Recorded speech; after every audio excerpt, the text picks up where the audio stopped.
పేద ప్రజల అవసరాల కోసం పేద ప్రజల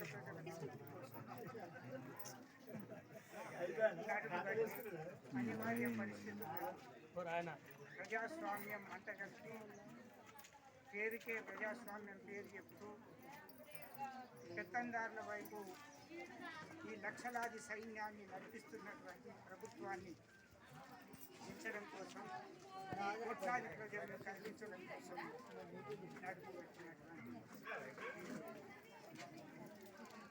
అయితే యుద్ధంలో సాగు బతుకులు అది వాస్తవానికి ఎవరి కోసం చావడం అనేది అందులో ముఖ్యమైనటువంటి ఎవరి కోసం జీవించాలి, ఎవరి కోసం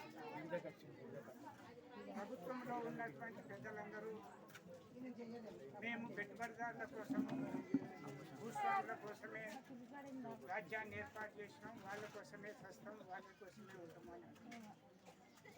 ఈ సందర్భంలో అనైక్యతగా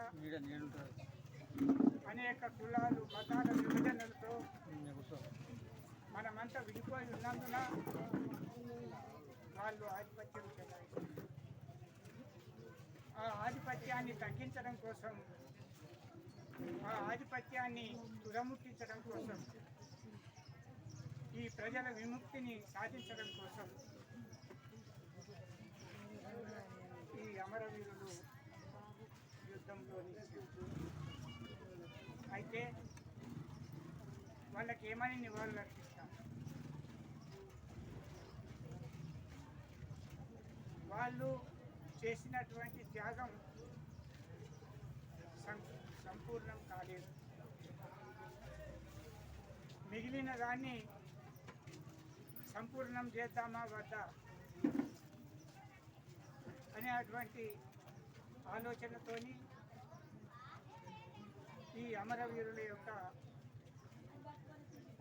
శ్రద్ధాంజలిని, ఈ అమరవీరుల యొక్క ఆశయాన్ని మనం సంస్మరించుకోవడం మన ధర్మం, మన పని. కాబట్టి ఎవరి మీదైనా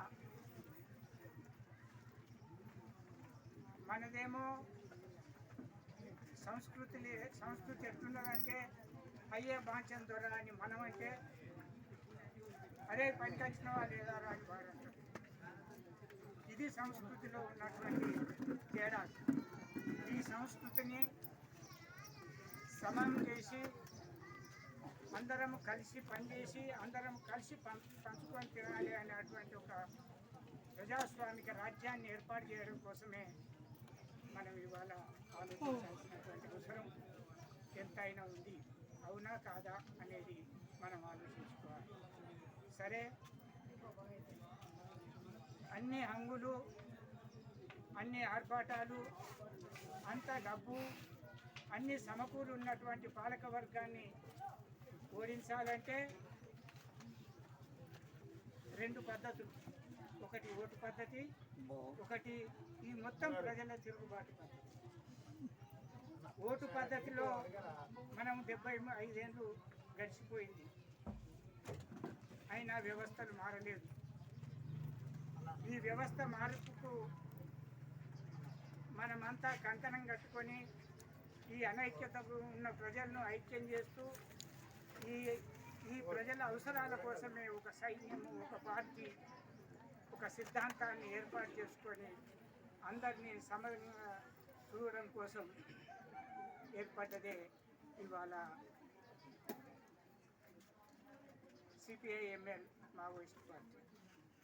దాంట్లో ఆయన్ను అమరులైనరు. ఆ ఆశయాన్ని మనకు మిగిలిచిపోయింది.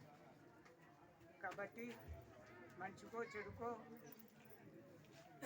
మన జీవనం గడవడం కోసం,